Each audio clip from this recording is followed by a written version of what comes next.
이 시대 젊은 크리스천들의 고민 상담소 크리스천 와렌.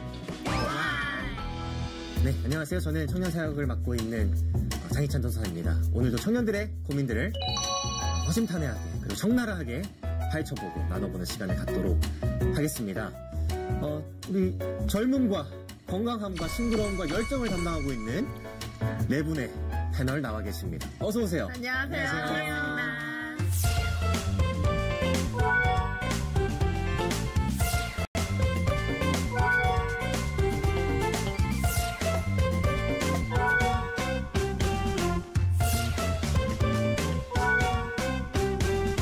저 궁금한 게 있습니다. 도대체 누가 젊음이고 누가 싱그러움이고 누가 열정이고 건강함인가요? 정해야 될 것 같은데요? 싱그러움 할게요. 아니, 싱그러움 제가 할게요. 그쪽 젊음 하세요. 사실 이거는 우리 또 작가님이 정성스럽게 써주신 거기 때문에 작가님이 의도하시는 부분이 있었을 거예요. 하지만 저는 여기 앉아 계신 모든 네 분이 젊고 싱그럽고 열정 있고 건강하다고 생각을 합니다. 다들 뭐 어떻게 지냈어요? 한 주 동안? 저는 또 열심히 촬영하면서 지냈어요. 네. 촬영하셨고 네. 다른 분들은요? 저는 최근 다독을 해보려고. 다독이요? 네. 죄송합니다.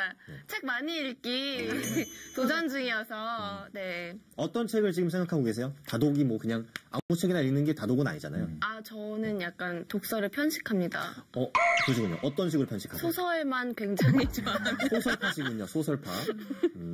올해 뭐 소설 한 20권 정도는 가볍게 읽으실 수 있을 거라고 생각을 하고요. 네, 감사합니다.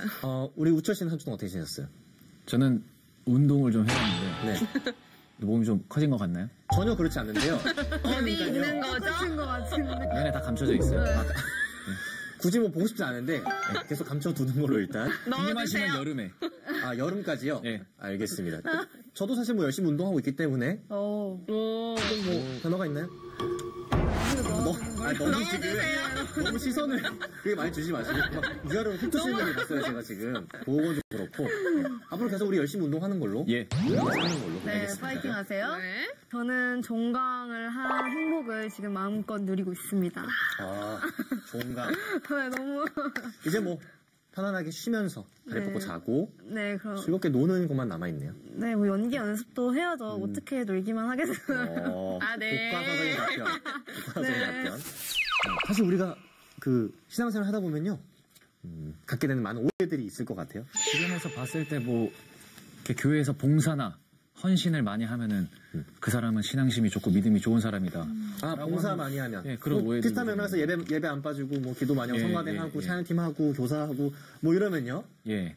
뭐 일단 신앙적으로 파이팅 넘친다는 예. 평을 많이 들을 수 있죠. 그것도 있잖아요. 사역자분들의 제안이나 어떤 제의에 거절하면 불순종하는 것이 많아요. 이런 것들. 어떻게 생각하세요? 진짜 그렇습니까? 근데 저는 그게 상황마다 다르지 않을까요? 물론 할 수 있는 상황에 놓이신 분들이면 하는 게 당연하죠. 근데 정말 그렇지 못한 상황이 있을 수 있는 분들이 계시잖아요.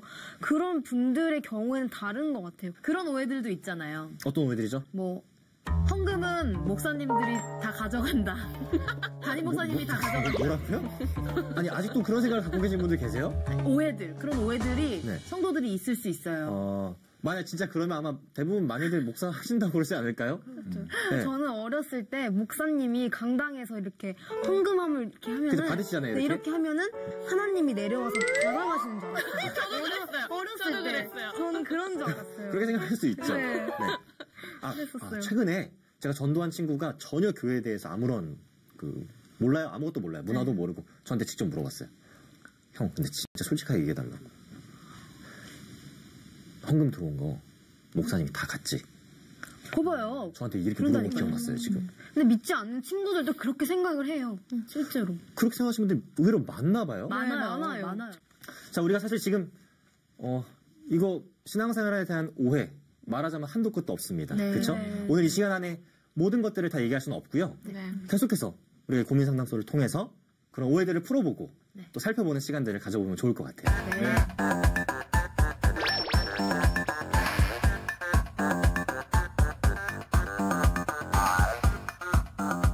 오늘 사연이 와 있다고 하는데 우리 우철 씨가 멋진 목소리로 고독한 목소리로 네, 한번 읽어주실 수 있을까요? 네, 오늘 사연 제가 읽어드리겠습니다. 고독하게 읽어주셔야 됩니다. 네, 익명으로 보내주신 사연인데요. 안녕하세요. 저는 27살의 형제입니다. 저는 모태신앙으로 3대째 믿는 독실한 기독교 가정에서 자랐습니다. 집, 교회, 학교밖에 몰랐던 저는 가정과 교회의 울타리 안에서 자라고 생활했습니다. 주일 예배는 물론 주중에 있는 예배, 가정 예배까지 철저하게 드릴 정도로 예배는 그야말로 저의 삶이었습니다. 어려서부터 꾸준히 해온 큐티 생활로 성경에 대해 모르는 것이 없었고 주일학교 교사, 청년부 임원까지 봉사도 열심히 했죠. 모두가 입을 모아 제 신앙을 칭찬했고 3대째 믿는 기독교 가정과 제 신앙을 부러워하는 친구들도 있었습니다. 그리고 저는 할머니와 어머니의 서원으로 목회자가 되기 위해 현재 신학을 공부하고 있습니다. 그런데 얼마 전 전도를 하러 나갔다가 제 신앙에 대해 혼란에 빠지고 말았습니다. 길거리에서 생활하시는 한 어르신으로부터 지금 눈앞에서 하나님을 보여주면 믿겠다는 말을 들었는데 그 자리에서 저는 아무 대답도 할 수가 없었거든요.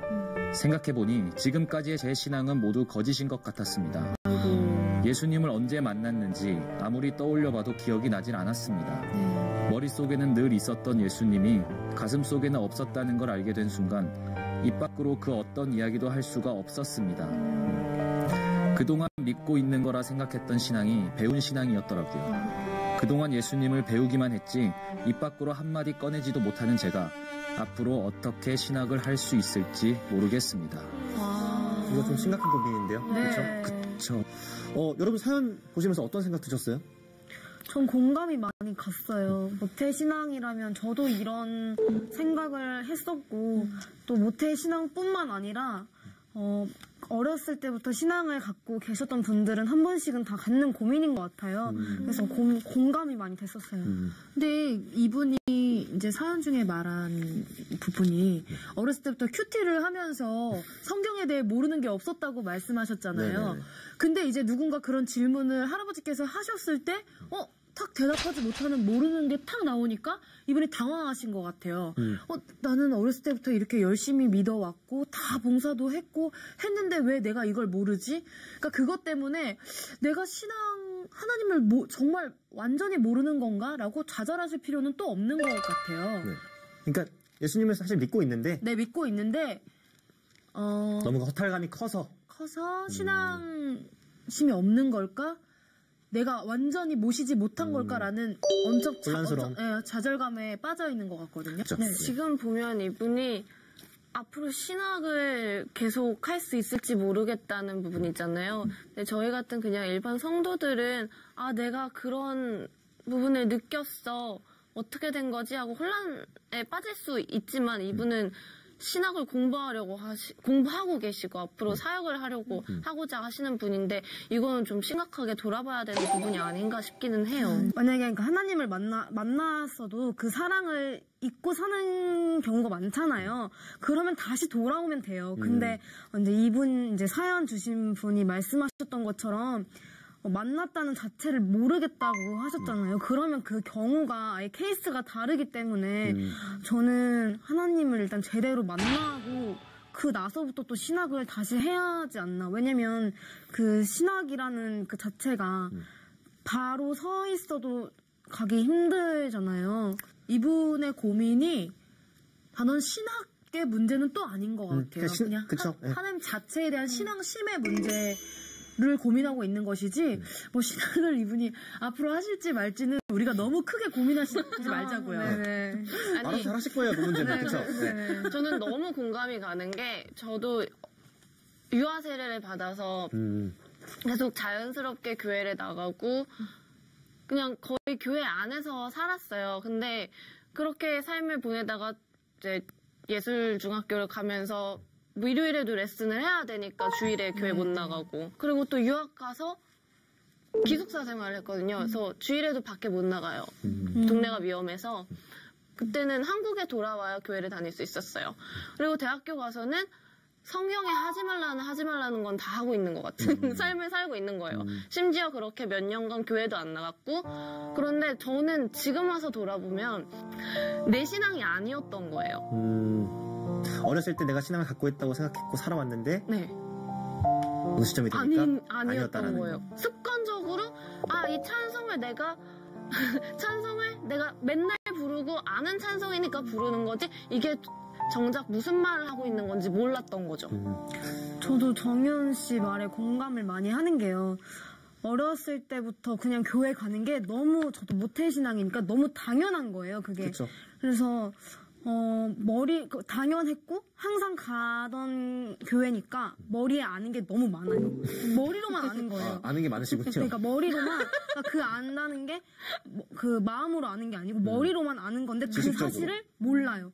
그 사실을 모태신앙들이 깨닫기가 정말 힘들어요. 너무 당연하게 그 배워왔던 것들이 너무 많으니까 내가 마음으로는 하나님을 모르는가를 모르는구나를 깨닫기까지가 오래 걸려요. 오래 걸릴 수도 있고 아닐 수도 있지만 깨닫기가 힘들어요. 그러면은 그렇게 믿으면 안 믿는 거라고 생각하세요? 네, 저는 그래서 하나님과의 이렇게 만남과 이게 제대로 세워지지 않은 그런 신앙은 그 모태신앙이라 할지라도 제 신앙이 아니라고 저는 생각을 해요. 제가 이제 새로 방문하셔서 교인으로 등록하는 청년분들을 가끔씩 뵈잖아요. 네. 그럼 제가 이제 교육하거든요. 새가족반 이런 교육을 통해서 여러 가지 질문을 하는데 제가 꼭 여쭤보는 게 뭐냐면 하나님을 만나셨는지 어떻게 그동안 신앙생활 해오셨는지 꼭 물어봐요.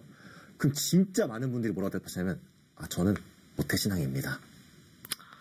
그러니까 그걸로 다 설명이 된다는 거예요. 맞아요. 저는 그 뉘앙스. 저는 모태신앙입니다. 근데 그게 사실 벼슬도 아니고 그거 한다고 증명이 되는 것도 아니고, 그쵸? 맞아요. 근데 모태신앙인이기 때문에 확실히 갖고 있는 장점들은 있을 수 있다고 저는 생각을 해요. 네. 어떤 것들이 있을까요? 일단 당연함이라는 것 자체도 굉장한 장점인 것 같아요. 예배라든지 거부감이 없잖아요, 일단. 교회 문화라든지 이런 것들이. 그거에 대한 거부감이 없는 것. 그게 굉장한 당연함도 굉장히 장점이라 생각하고요. 그리고 저는 모태신앙이 하나님을 모르는 게 안 만난 게 아니라고 생각하거든요. 단지 내가 너무 당연하다 보니까 그냥 그렇게 살아가는 것일 뿐이지 하나님 분명히 내 안에 있기 때문에 하나님 분명히 사랑한다고 했을 것이고 그리고 우리가 구원의 확신과 하나님을 사랑하는 마음이 중요한 거잖아요. 그렇죠. 모태신앙들은 분명히 그 마음의 진실함을 갖고 하나님한테 고백을 했을 거예요. 그럼요. 모태신앙인이 아니시면서 아니, 그래서 대신해 주시네요. 아니요, 저도 같은 입장이에요. 네. 왜냐면 모태신앙이라고 해도 이게 우리가 나중에 모태신앙이 아니든 모태신앙이든 신앙생활을 오랫동안 이렇게 쭉 해오다 보면은 저도 모태신앙은 아닌데 어렸을 때부터 신앙생활을 하긴 했었어요. 해오다 보면 내가 지금 아는 하나님이 누구지? 할 때가 있어요. 내가 지금 이렇게 믿어왔던 게 맞았던 건가? 하는 순간들이 있다고요. 그런데 이분도 지금 마치 물고기가 물 밖을 나와야지 내가 물고기인 줄 아는 것처럼 아직 잘 모르고 혼란을 겪는 시기일 뿐이지 그게 예수님을 아예 모른다. 다시 처음부터 시작을 해야 된다의 개념은 또 아닌 것 같아요. 네. 자, 여기서 잠깐 제가 또 이 모태신앙이라는 단어 도대체 무슨 의미입니까? 어머니의 태에서부터 믿었다는 뜻 아닌가요? 저도 그렇게 알고. 근데 그 말에 저는 약간 모순점이 있을 수 있다고 생각을 하거든요. 예를 들어 여러분 기억은 잘 안 나시겠지만 어머니 뱃속에 있으셨을 때 내 생명이 주어졌다. 영생이 나에게 주어졌다. 라고 믿으신 분 계세요? 네? 그러니까요. 제가 여쭤보는 거예요. 그런 분 계시냐고요. 뱃속에서요? 네. 어제 일도 아니, 기억이 잘 안 나요. 전도사님. 보세요. 모태신앙이라는 단어가 그런 뜻이잖아요. 그렇죠. 어머니의 뱃속에서 믿을 신자. 믿었다는 거잖아요. 아니면 네. 어머니가 믿어서 그 태아에게도 그게 영향이 있다 이런 뜻인가요? 그게 말이 되나요? 어머니가 믿어서 그것이 태에게도 영향이 있다. 어머니가 품고 있을 때 기도를 하셨던 게 전달이 되었다. 보세요. 그런 느낌이죠. 있네요. 그런 느낌이죠. 네. 제가 생각할 때는 이 모태신앙이라는 단어 자체가 좀 우리가 생각해볼 필요가 있지 않나. 왜냐면 이 믿음이라는 것은 결국에는 누군가 도움을 줄 수 있고 또 영향을 끼칠 수 있지만 본인이 선택하는 거거든요. 하나님께서 개개인에게 주시는 선물이지 그리고 본인이 선택하는 것이지 누가 대신 이렇게 물려주거나 이렇게 전가시킬 수가 없는 거죠. 네. 맞습니다. 그렇기 때문에 이 사연의 주인공이 지금 보면은 보여주면 내가 믿을게 하는데 그 순간부터 과연 이분이 몰라서 성경적으로 몰라서 대답을 못했을까라는 생각이 들어요. 다 안다고 하셨잖아요. 머리로는 다 아는데 마음으로 모른다는 거는 이분이 정말 예수님을 만난 걸까? 믿는 걸까? 영생을 믿는 걸까? 천국을 믿는 걸까? 구원을 믿는 걸까? 하는 의심도 솔직히 말하면 들거든요. 아니 근데 그 다 안다는 말 자체가 되게 웃긴 거예요. 어떻게 다 알아요? 그럼 진짜 믿으면 다 알아요? 다 몰라요. 그쵸. 다 모르지 않나요? 근데 성경적으로 되게 많이 알아야지 꼭 대답을 잘 할 수가 있나요? 그렇지 않거든요. 우리가 겪는 어떤 상황들은 정말 우리도 모르게 갑작스럽게 되게 당황스럽게 겪게 되는 상황들이 많은데 어떻게 거기서 정말 지혜롭게 딱 정의를 내릴 수가 있겠어요. 근데 그러면서 이분은 그 어떤 사건들이 이분한테는 충격이 돼서 다시 신앙에 대해서 생각해보는 시기인 것이지 그렇다고 해서 이분이 교회를 계속 다녀왔고 기도를 계속 해오셨을 텐데 그런 것들이 모두 거짓이다? 그거는 말이 안 되는 것 같아요. 저는 물론 우리가 이 사연만을 보고 뭐 이분이 그동안 해오셨던 뭐 모태신앙, 그 모태신앙이라는 것이 진짜냐 가짜냐 이건 사실 하나님이 아실 겁니다. 네, 그렇죠? 맞습니다. 그리고 하나님께서 판단하실 문제이지만 분명한 것은 우리가 때로는 이 모태신앙이라는 틀 안에서 신앙이 없음에도 불구하고 마치 신앙이 있는 것처럼 착각한 채로 그렇게 좀 헛된 시간들을 보내고 있지는 않은가 돌아볼 필요는 있다. 네, 맞아요. 그런 생각을 좀 맞습니다. 해봅니다. 과연 어떻게 믿는 것이 진짜 믿음이라고 할 수 있나? 요거 우리 얘기 꼭 해봐야 될 것 같거든요. 어떻게 믿냐? 그쵸? 예를 들어 내가 믿음의 가정에서 태어났다고 해서 내가 믿음의 사람은 아닌 거잖아요. 왜냐면 믿음은 결국 그렇죠. 개인이 믿어야 되고 개인이 하나님을 찾아야 되고 선택해야 되고 고백해야 되는 거잖아요. 네. 저는 여태까지 모태신앙이기 때문에 나는 크리스찬이고 나는 믿어. 그러니까 그냥 하나님은 당연히 계신 거고 성경에 있는 그 어렸을 때 성경 동화로 봤을 때부터 해서 있는 성경의 내용은 당연히 이거는 진짜고 그렇게 알고는 있는데 내가 정말 마음이 우러나서 예배를 드렸나? 네, 맞아요. 그래서 저는 예빈 씨 같이 모태신앙이 아닌데 믿음을 갖게 된 분들이 정말 대단한 것 같아요. 만약에 제가 제 뭐 어머니가 부모님이 교회를 안 나가시고 크리스찬이 아니었다면 저는 정말 상상도 할 수 없게끔 막 나갔을 것 같아요. 그쵸. 굉장히 또 이질적으로 느껴질 수도 있는 거고 적응이 잘 안 될 수도 있는 거죠. 네네네. 정말 하나님을 만났다고 은혜를 받고 안 받고에 따라서 믿음이 좀 측정이 되지 않을까 하는 생각도 잠깐만요. 들어요. 지금 계속 모태신앙 얘기하셨는데 네. 태어났을 때부터 혹시 예수님을 구주로 시인하셨나요? 응애 예수님 구주시다 이렇게 시인하지 않으셨잖아요. 아니잖아요. 그렇잖아요. 어느 순간 그 예수님을 인격적으로 만났다고 생각하셨어요? 모태신앙이라고 믿고 살아오다가 20살 때였어요. 20살 때 그런 경험을? 20살 비슷한 때 경험을? 그런 비슷한 경험이 있었어요. 딱 한 번 있었어요. 그래서 그때 처음으로 내가 이제야 믿는구나 하고 났지만 어쨌든 얼마 지나지 않아서 저는 교회에 나갈 수 없게 되고 이래서 근데 저 궁금한 거 있어요, 네. 전사님. 그 차갑든지 뜨겁든지 하나만 해라. 내 토해버리겠다. 그쵸. 그 말씀이 이런 믿음과 연관이 있는 말씀인가요? 우리 네. 사실 분명합니다. 성경은. 믿을 거면 제대로 믿어라. 그런 거죠. 뭐 간단한 내용이긴 한데 네. 중요한 것은 일단 믿음이 존재하는가 존재하지 않는가부터 시작이 된다는 거죠. 왜 그러냐면 우리 정윤 씨가 방금 얘기했지만 어렸을 때부터 너무나도 습관적으로 자연스럽게 신앙생활을 할 수밖에 없는 환경 속에서 자라왔지만 실제로 그런 환경 속에서 자라오지만 예수님을 믿는지 안 믿는지의 부분 그 부분이 해결되지 않아서 너무나도 고통스러워하는 매주 주일 교회는 나가야 되겠는데 예배는 드려야 되겠는데 그 예배 자리가 너무 고통스러운 거예요. 네. 찬양을 해야 될 이유를 모르겠는 거예요. 내가 왜 굳이 이 시간 두 손 모으고 눈을 감고 하나님이라는 존재한테 기도를 해야 되는지 해결이 되지 않은 상태에서 습관적으로 매주 그렇게 신앙생활을 하고 살아가는 그런 분들이 많이 있거든요. 진짜 뭐 열심히 막 봉사하고 정말 막 예배 시간에 은혜 많이 울어서 그렇죠. 눈물 매번 흘리고 많이 울면 내가 은혜를 많이 받아서 나는 믿음이 너무 좋아. 막 이렇게들 착각하거나 오해하는 부분들이 있는데 이런 것도 우리가 진짜 생각해봐야 될 문제인 것 같아요.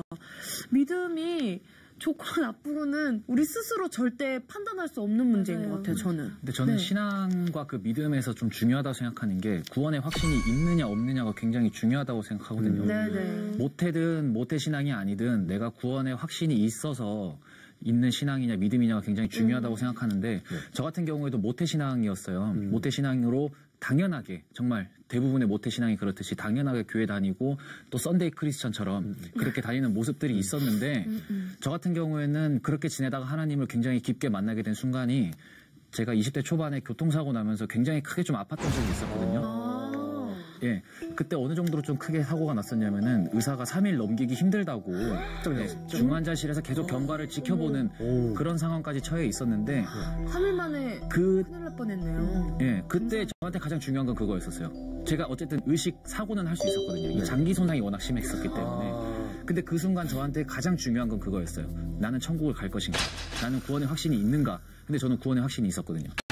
당연하게 다녔어도 모태신앙으로서 당연하게 다녔어도 구원의 확신이 있는 사람은 언젠간 다시 하나님을 또 그렇게 깊게 만나게 된 경험이 있고 그 인격이라는 건 그때부터 형성되기 시작하는 거라 생각하거든요. 어린 아이 3살, 4살짜리한테 얼마나 많은 인격을 저희가 바랄 수 있겠어요, 사실. 예. 그렇기 때문에 하나님 때에 맞춰서 주시는 것처럼 그 인격의 때가 자라날 때 맞게 하나님께서 찾아와 주시는 거라고 저는 생각을 해요.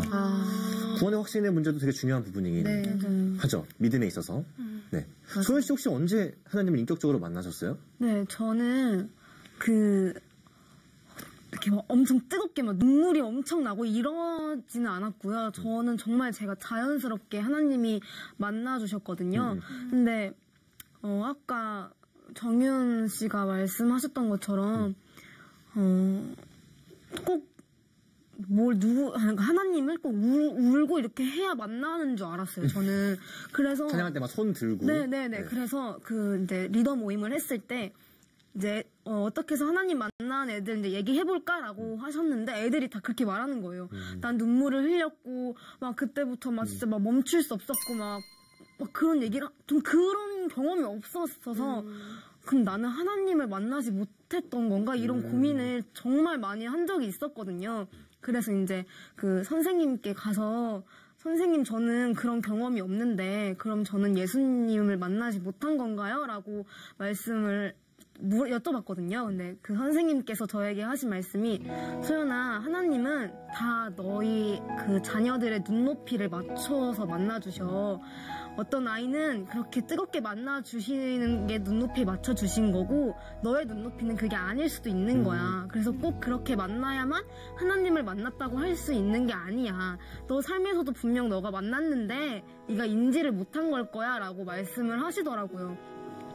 그래서 곰곰이 생각해 보니까 네, 만난 것 같아요. 내가 하나님을 만나겠다고 리더 모임을 온 것도 또 예배를 드리는 것도 저는 그 자체만으로도 제가 하나님에 대한 사모함이 있기 때문에 할 수 있는 행동이라고 생각하고 그 자체가 이미 하나님을 만났기 때문에 그 마음이 드는 거라고 생각을 하거든요. 네. 뭐 대표적인 예로 우리 뭐 중고등부 때나 이럴 때 수련회 가서 눈물 찍싸게 흘리면서 기도해도 맞아요. 뭐 2주 정도 지나면 뭐 원상복귀 되는 그런 경우 많이 봤잖아요. 맞아요. 2주면 오래 가는 거예요. 2주면 오래 가는 거예요? 수련회 끝나면 바로 없어지죠. 그러니까 우리가 막 그런 막 눈물 흘리고 뭐 이런 경험을 꼭 했다 그래서 하나님을 만났다고 할 수가 없는 경우도 있고. 네. 그렇죠?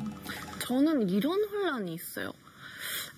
당연히 믿는데 구원받는 거를 당연히 믿고 천국 가는 거 당연히 믿고 하는데 과연 하나님이 나도 용서를 해주실까라는 의구심이 가끔 들어요. 지은재가 많으시군요. 그런가 봐요. 보통 나에게 죄가 많다.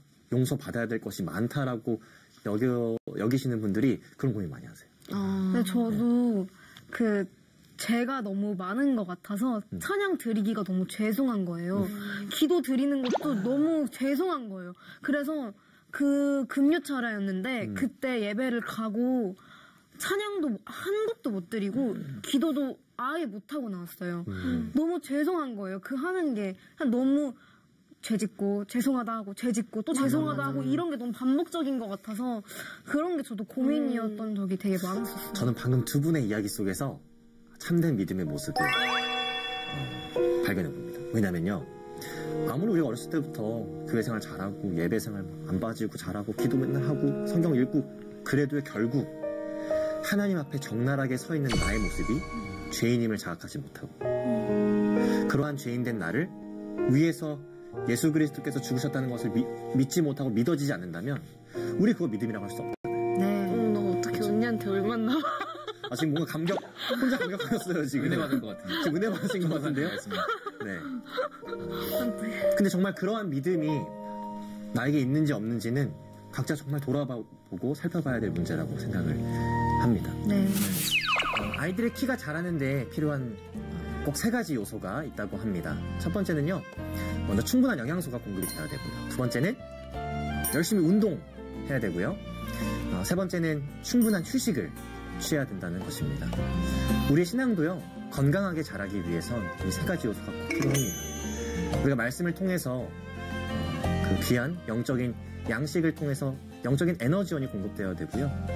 두 번째로는 그 영적인 에너지원이 경건을 훈련하는데 잘 사용되어져야 되고, 마지막으로 우리가 예수 그리스도 안에서 경험하는 그 안식을 날마다 체험해야 된다는 것입니다. 로마서 8장 29절에 보니까요, 예수님께서 우리를 부르시고 택하신 이유가 단순히 우리를 구원하시기 위한 것이 아닌 그분의 형상을 닮아가기 위하셨다는 것을 우리가 기억하면서 우리 신앙을 다시 한번 점검하는 그런 한 주가 되었으면 좋겠습니다. 크리스천 와렌 와인은 오늘 여기까지고요. 다음 주에 또 여러분 찾아뵙도록 하겠습니다. 크리스천 와렌 와이. 전도사님은 주변 반응이 좀 어떠세요? 저는 사실 이거 하면서 화장빨이 좀 안 받는다. 화면빨이 좀 안 받는다. 이런 피드백은 좀 많이 듣고 있어가지고 더욱더 분발하려고 합니다. 네. 실물이 워낙 실증하셔서요. 근데 진짜 실물이 훨씬 나으세요. 그게 화면으로 안 나온다는 거죠. 안타깝게도. 네. 더욱더 분발하는 걸로 제가. 화면도 잘 나오고 그렇게 봐주시면 제가 너무 감사하고요. 네. 이 말을 듣고 싶으셨구나. 그렇죠. 말 나올 때까지 제가 얘기하려고 했거든요. 계속 제가. 하시려고. 네, 멋지십니다. 네. 훈훈하네요.